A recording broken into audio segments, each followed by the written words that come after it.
Good morning, team. Thank you all so much for coming to our team meeting today.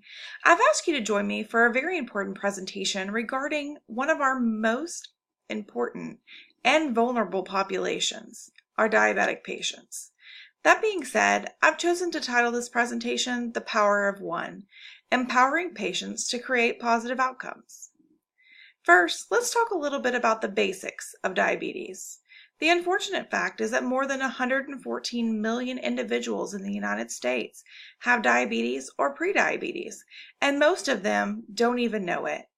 In 2017, the CDC reported that diabetes was the seventh leading cause of death. However, they believe that that was an inappropriately low number due to underreporting. Furthermore, people with diabetes are 2 times more likely to have a stroke, a heart attack, or die at an earlier age than those without diabetes. Diabetes also happens to be the leading cause of kidney failure in the adult population. Diabetes and its associated complications were not only physically and emotionally taxing, they were also financially taxing. And in 2017, it was estimated that they cost individuals approximately $327 billion. Now, I'd like to change directions a little bit and talk about how diabetes directly affects our clinic and the patients that we serve. We treat approximately 900 patients monthly in our internal medicine clinic. More than half of these patients have diabetes. Through further investigation and research, I found that more than 280 diabetic patients seen in our clinic continue to have elevated blood glucose readings above 150, despite traditional frontline treatments and provider visits. Another disheartening fact is that many of our patients continue to verbalize confusion regarding their medication regimens, as well as diet and exercise recommendations despite traditional provider education. Okay, now that we all feel very depressed, what goal will we work towards? Our strategic goal will be to empower our diabetic patients to have increased compliance with their self-care practices, as evidenced by fasting blood glucose readings between 120 and 150 for a period of at least 7 days. Who will this affect, you might ask? This project will affect every person and stakeholder in our clinic.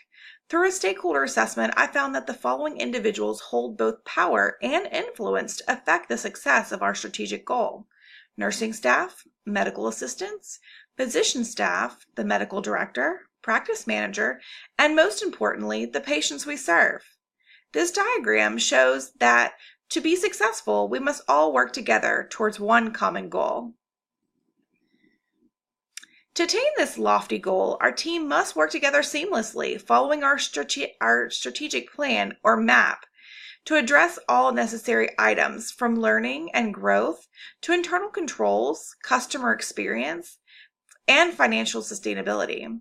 This strategy map also shows that this goal cannot simply be completed by one individual or one group of stakeholders, such as the nursing staff. It will require diligent work by all team members to attain our end goal. Next part of this plan will be communication, because good communication skills are key to success in life, work, and relationships. To promote positive communication between our stakeholders, we will hold formal team meetings where information can be shared using a downward communication approach. We'll also participate in informal brainstorming sessions where leaders can assess staff needs by asking open-ended questions. And the goal of this type of horizontal communication will be to build trust between leaders and staff by giving them an opportunity to make a difference in their clinic by having their voice heard. Leaders will be committed to well-rounded communication and will send recap emails out after team face-to-face communications. Online surveys can be utilized as a way for all stakeholders to communicate their thoughts and feelings without the fear of retaliation. During this project, protected time will be provided to encourage collaboration, promote sharing of best practices, and increase stakeholder satisfaction through the development of intimate support groups. Finally, the leadership team is committed to celebrating small wins so that we can maintain our forward momentum towards our end goal. A little less talk and a lot more action, right? Well, here we are at our action plan. Our leaders will assess staffing ratios. If deemed necessary, we will recruit additional high-quality staff to join our extraordinary team. To retain this amazing staff that we currently have, we'll review our compensation package to ensure that it aligns or exceeds the fair market value. We will assess our staff education and training needs through those online surveys that we already discussed.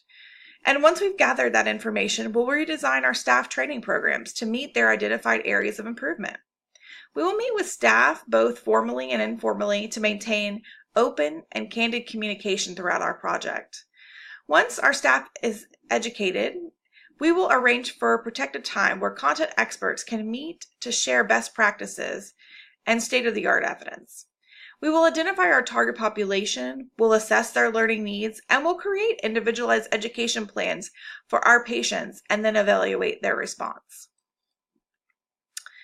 So during our implementation, we'll actually have our selected individuals placed into two groups, Group A, the control group, and Group B, the test group. Individuals in both groups will have had blood glucose readings consistently higher than 150 in the last 30 days.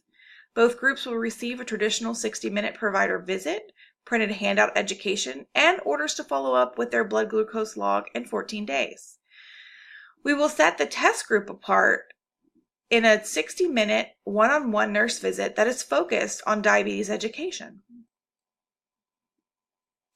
Patients will return to the clinic after their 14 days for a follow-up with their provider. The provider will review this blood glucose log. Readings from Group A will be compared to those of Group B, and if individuals from Group B have met the goal more so than in Group A, we conclude that our new one-on-one teaching method is successful and should be implemented throughout the institution to decrease diabetes disparities and create positive patient outcomes. Thank you for your attention. Please give me your thoughts, questions, and ideas.